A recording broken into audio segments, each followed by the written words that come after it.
তো আমার প্রথমে একটি বিষয় জানার ইচ্ছা, এই যে মানুষ মরে, আমরা যখন মানে দেহ ত্যাগ করি, তখন কি আমাদের দেহের সাথে সাথে কি আত্মাটাও কি একদম অদৃশ্য হয়ে যায়, বা সেই আত্মাটা কি কিছু বুঝতে পারে যে কে আপন আমার এখানে কি পর, বা সে কি কোনো কিছু বুঝতে পারে আমার এটা আত্মীয় স্বজন, এরকম বিষয়? এটা তো পূর্বে বলা হয়েছে একবার, এখন এগুলো তো সমাজে ভরে গেছে।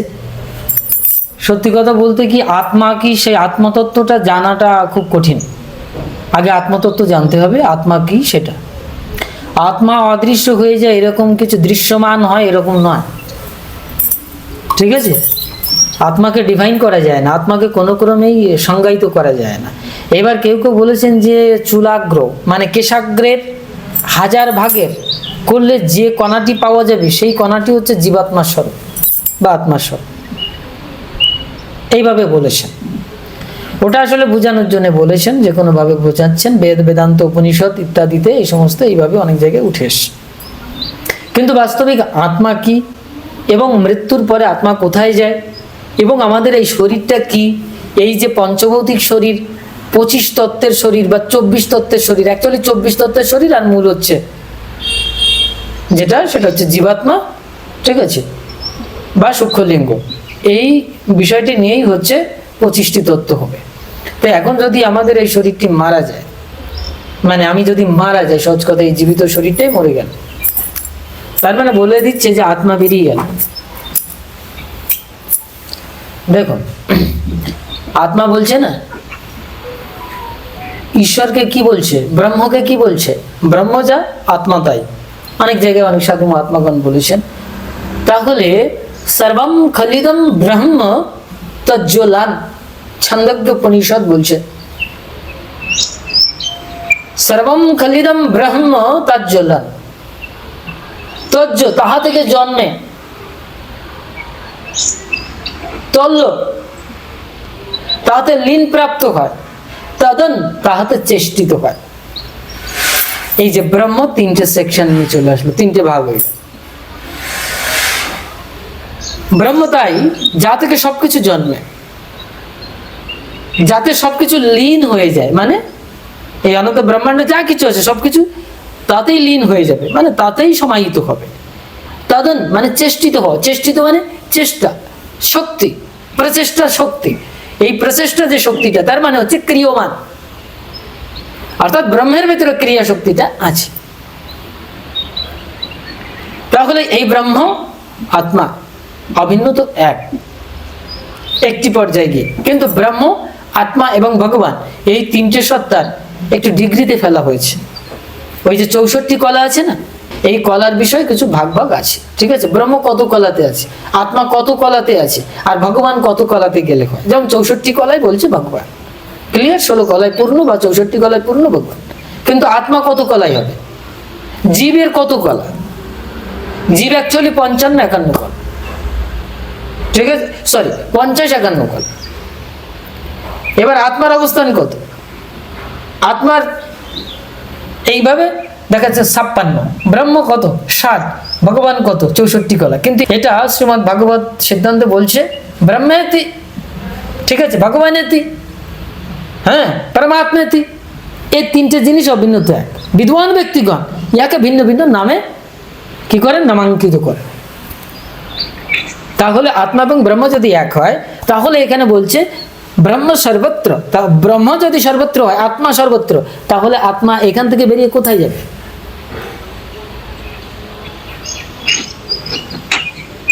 আত্মা বেরিয়ে কোথায় যাবে? দৌড়াতে দৌড়াতে চলে যাবে, না তার পাশের বাড়ি গিয়ে বসে থাকবে চুপটি করে? কি সেই লোকে এই সমস্ত বলছে, কে দৌড়ায় জানেন? সূক্ষ্মলিঙ্গ। আমাদের শরীরের 3টে ভাগ আছে।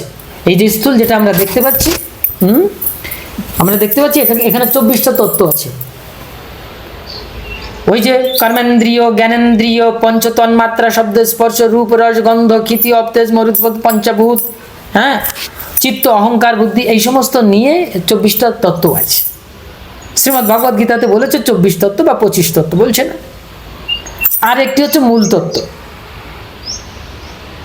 এইটা নিয়ে হয় 25টি তত্ত্ব। তো এই 24টা তত্ত্ব বডিটা হচ্ছে স্থূল, ইহার ভেতরে যে সূক্ষ্ম লিঙ্গ রয়েছে, সূক্ষ্ম অবস্থায় রয়েছে, এই সূক্ষ্ম লিঙ্গটা সৃষ্টির অনাদিকাল আগের থেকে যখন প্রথম পয়দা হয়েছিল তখন এই সূক্ষ্ম লিঙ্গের একবার জন্ম হয়।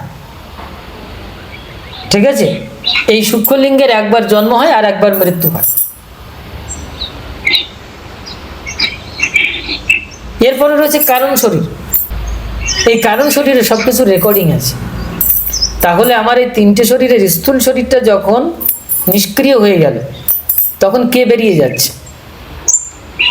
আত্মা বেরিয়ে গেছে, বা যা ছিল তাই রয়েছে।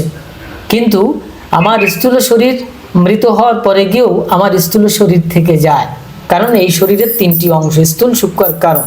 ওই সূক্ষ্ম শরীরটা থেকে যায় এবং ওই সূক্ষ্ম শরীরে এই যে পঞ্চভৌতিক তত্ত্বের সূক্ষ্ম কণায় সেই সূক্ষ্ম লিঙ্গ সেখানে থেকে যায়, মৃত হয় না। এটাকে মৃত বলে না। মৃত্যু হবে তখন যখন ওই সূক্ষ্ম লিঙ্গ কারণ শরীরে সমাহিত হবে।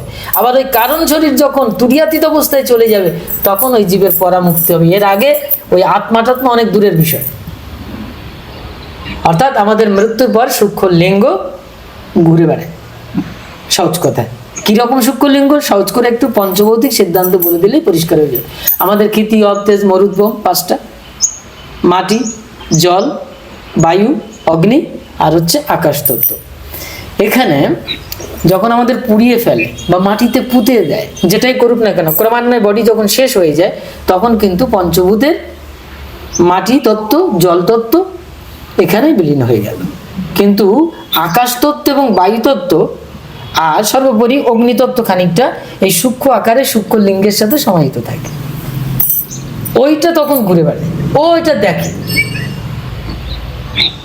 ওইটা দেখে যতক্ষণ না সৃষ্টিতে ওই যে কারণ শরীরে ওই যে প্রারব্ধ কর্মসংস্কার রেকর্ডিং রয়েছে, ওই কর্মসংস্কারের প্রেক্ষাপট থেকে ওর পুনরায় জন্ম হবে। ওই সূক্ষ্ম লিঙ্গটাই ও আবার ডাইমেনশন তৈরি করবে। ওই যে পঞ্চভৌতিক যে কণাটা, ওগুলো সূক্ষ্ম আকারে রয়েছে সূক্ষ্ম শরীরে, ও শেষ হয়ে গেছে এরকম নয়, ওই কণাগুলো নেই। এইবার পৃথিবীর যে বাস্তবিক যে সূক্ষ্ম মানে ভৌতিক কণাগুলো, এই ভৌতিক কণার সাথে যেখানে ও প্রারব্ধ সংস্কারের সাথে মিলে যাবে ওই জায়গায় গিয়ে ও রিভার্থ করবে, ট্রান্সমাইগ্রেট করবে নিজেকে। এইভাবে ওর পুনর্জন্ম হবে। ওটা ডিপেন্ড করবে ওর আশা আকাঙ্ক্ষা বাসনার উপরে, ও কোন ধরনের বাসনা আছে, কোন ধরনের পাত্র চাইছে, কি চাইছে। এইবার যতক্ষণ না সূক্ষ্ম শরীরের বা কারণ শরীরের ওই যে প্রারব্ধ সংস্কারগুলো ডিলিট না হয়ে যাচ্ছে, মুছে না যাচ্ছে, ততক্ষণ পর্যন্ত তার মুক্তি হয় না। সে আত্ম দর্শন করতে পারে না বা সে আত্মা হতে পারে না। ও শরীর রয়ে গেছে, আমি মরে যাওয়ার পরে আমি থাকবো, সেটা সূক্ষ্ম আকারে মানে সূক্ষ্ম লিঙ্গে থাকবে। তখন এই ভৌতিক আকার হয়তো দেখা যাচ্ছে না, ধরা যাচ্ছে না, ছোঁয়া যাচ্ছে না, কিন্তু আছে সূক্ষ্মাতি সূক্ষ্ম পঞ্চভৌতিক কণাগুলো আছে। এইবার আত্মা যে পূর্ণ আত্মা, আত্মা অবিনশ্বর, আত্মার জন্ম মৃত্যু কিছু না, এটা বলেছেন শ্রীমদ্ ভগবদ গীতায় বা বেদান্ত উপনিষদ।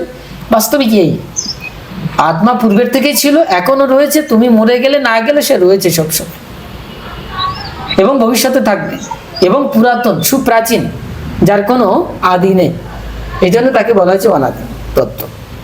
আদি থেকেই একমাত্র এই আত্মাই বিদ্যমান ছিল, সদ্বস্তু আত্মাই বিদ্যমান ছিল, আর কোনো কিছুই ছিল না।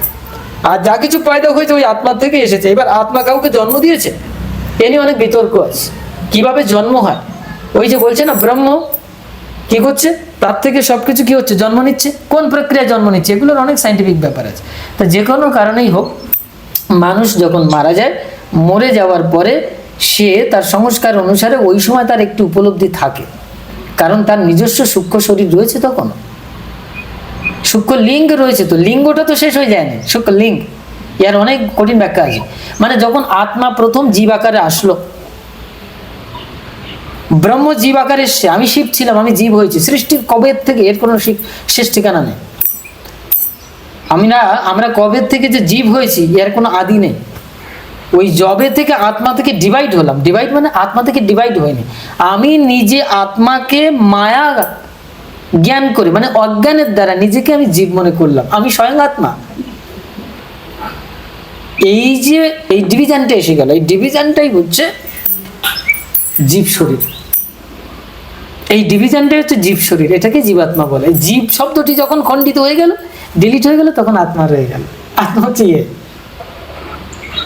যা ছিল তাই। অনেকে বলে না যে এই দেখো ভগবানের সাথে মিলে গেছে বা আত্মা দর্শন করেছে, না, ও যেটা ছিল সেইটাকে দর্শন করলো, আলাদা করে কিছু দর্শন করে না। শুধু জীব শব্দটি বা জীব অবয়বটি বা জীব ডাইমেনশনটা বা জীব যে বিকলাঙ্গ যে বিকৃত চিন্তন বা আশা আকাঙ্ক্ষা ডিজায়ার, এটা কি হলো বিনষ্ট, নাম রূপ রস গন্ধ উপাধি এগুলো বিনষ্ট হয়ে গেল। যখনই বিনষ্ট হয়ে গেল, লয় হয়ে গেল, এগুলো আসলে স্বপ্নবৎ, বিকার মাত্র, এবং সেটা স্বপ্নবৎ, কল্পনা মাত্র, বাস্তবিক আর স্বপ্নের মতো, বাস্তবে নয়, বাস্তবিক স্বপ্নের মতো কিন্তু বাস্তবে নয়। এইটাই যখন লয় প্রাপ্ত হয়ে যায়, তখন ওই যে ব্রহ্মে লয় হয়ে গেল, তল্ল, তাতে লীন প্রাপ্ত হলো, তখন কি থাকলো, তদন, ওই চেষ্টা শক্তিটাও নষ্ট হয়ে গেল, লীন হয়ে গেল, এবং তার থেকে জন্ম হওয়ার বিষয়টি আর থাকছে না, তখন সে ব্রহ্ম হয়ে গেল। সে তখনই যা ছিল তাই দেখছে, অর্থাৎ আই এম ব্রহ্ম। তখনই হয় অহম ব্রহ্মাস্মি সোহম। এই সব কিছু একটা সময় গিয়ে লয় হয়ে যাবে, তখন আমি ব্রহ্ম এই কথাটাও থাকবে না, সে নিজেকে আর কিছুই বলতে পারবে না, কারণ ব্রহ্ম নিজেকে বলতে পারে না আমি ব্রহ্ম। কিন্তু কখন বলে, যখন তার ভেতরে তদন শক্তিটা, চেষ্টিত শক্তিটা আসে, ক্রিয়া শক্তি আসে, ইচ্ছা ক্রিয়া জ্ঞান। এই জন্য বলছে একম একম অহম বহুস্যা, একশম বহুতে পরিণত হলো, একম ব্রহ্ম ত্রয়বিদ, তিন ভাগে বিভক্ত হলো। ব্রহ্ম শক্তি, ব্রহ্মদেব, বিষ্ণু শক্তি, পালন শক্তি, আর হচ্ছে সংহার শক্তি, এই তিন ভাগে বিভক্ত হলো। এটা ওখান থেকেই হয়েছে, কিন্তু স্বতন্ত্র ব্রহ্ম, সে সবসময় স্বতন্ত্র, তার কোনো কিছুর সাথে লিপ্ততার সম্পর্ক নেই। তার মানে মানুষ যখন মারা যায়, তখন তার আত্মা কোনো কিছুর সাথে লিপ্ত থাকে না, আত্মা স্বতন্ত্র এবং নিষ্ক্রিয়, আবার সক্রিয়। ইহাকে ব্যাখ্যা করা যায় না, কোনো মুখের পরিবেশে বলা সম্ভব না। ইহা একমাত্র নির্বিকল্প সমাধিতে যারা যান, তারা আত্মিক রহস্য বলতে পারে। কিন্তু বাস্তবিক প্রশ্ন সাপেক্ষে যদি বলতে হয়, কোনো মানুষ মারা গেছে, তাহলে তারপরে সে কি করবে, ওই যে বলে স্বর্গে নিয়ে যাচ্ছে, ঠিক আছে, একটা গরুতে টেনে নিয়ে গেল, লেজ ধরে চলে গেল, ঠিক আছে, একটা নদী পার হলো, এই সমস্ত গল্পগুলো আসবে। দুজন যমদূত আসবে, তাকে নিয়ে যাবে। I have seen the dimension of death, আমি মৃত্যুর স্বরূপ দেখেছি, মানে আমি মৃত্যুকে দেখেছি, আমি মৃত্যুকে দেখেছি। মৃত্যুর সিমটমটা কি, কেমন হয় মৃত্যু আসলে? মৃত্যু আসলে ভীষণ একটি আঘাত। মহোপাধ্যায় ডক্টর গোপীনাথ কবিরাজ মহারাজ বলছেন, কাশীর বিখ্যাত মহাপুরুষ, উনি বলছেন মৃত্যু একটি ভীষণ আঘাত। মৃত্যু ইকুয়াল টু অজ্ঞান, আর মহামৃত্যু ইকুয়াল টু জ্ঞান। মৃত্যু ইকুয়াল টু অজ্ঞান, আর মৃত্যু একটি ভীষণ আঘাত। এইভাবে মৃত্যুকে নাম দিয়েছে, ঠিক আছে। এই আঘাতটা যখন আসে, তখন মৃত্যু ঘটে, আর এই মৃত্যুর নামই হচ্ছে অজ্ঞান। কারণ এই মৃত্যু ধরে ঈশ্বরকে প্রাপ্ত হওয়া যায় না। এই মৃত্যু ঘটলেই আত্মায় যে লীন হয়ে গেল এরকম না, আত্মাকে জেনে ফেললো এটা নয়। কিন্তু যখন মহামৃত্যু হয়, তখন সে আত্মাকে জেনে ফেলতে পারে, সে জানে যে আই এম আত্মা, আই এম ব্রহ্ম। এইটাকে বলা হয় মহামৃত্যু। এই জন্যে ওই যে মহামৃত্যুঞ্জয় মন্ত্রের এর অর্থ হচ্ছে জ্ঞান। যখন কোনো ব্যক্তি মৃত্যুর সঙ্গে হোক বা জীবিত অবস্থায় হোক, যখন এই জ্ঞানকে লাভ করে, অর্থাৎ মহামৃত্যু জ্ঞানকে লাভ করে, তখন তার আর কোনো জরা ব্যাধি, মৃত্যু, জন্ম, এসব কিছুই থাকে না। এই হচ্ছে আত্মাস্বরূপ, এই হচ্ছে আত্মাস্বরূপ। এখন এইবার যে ব্যক্তি মারা গেছে, ওই আত্মা ওইসব ঘুরে বেড়াবে, আমার কি হলো, আত্মার কি কোনো বিকার আছে, আত্মার কি কোনো শোক তাপ ইত্যাদি আছে? জলে ভেজানো যাবে, কাটা যাবে, ছেঁড়া যাবে, ইত্যাদি করা যাবে, কিছুই না তো। তাহলে কে করে এটা? সূক্ষ্ম লিঙ্গ, আপনার ভেতরের কর্মের সংস্কার, যেটা কারণ শরীরে বা সূক্ষ্ম শরীরে রয়েছে, সেইগুলোকে সূক্ষ্ম কণায় পঞ্চভৌতিক আকারে নিজেকে ওই সময় ওই স্তরে গিয়ে ডাইমেনশন তৈরি করে, ওইভাবে ঘুরে বেড়ায়, যতক্ষণ না কর্মসংস্কার শেষ না। বাস্তবিক আত্মার সাথে কোনো সম্পর্ক নেই, আত্মা স্বতন্ত্র, ঠিক আছে।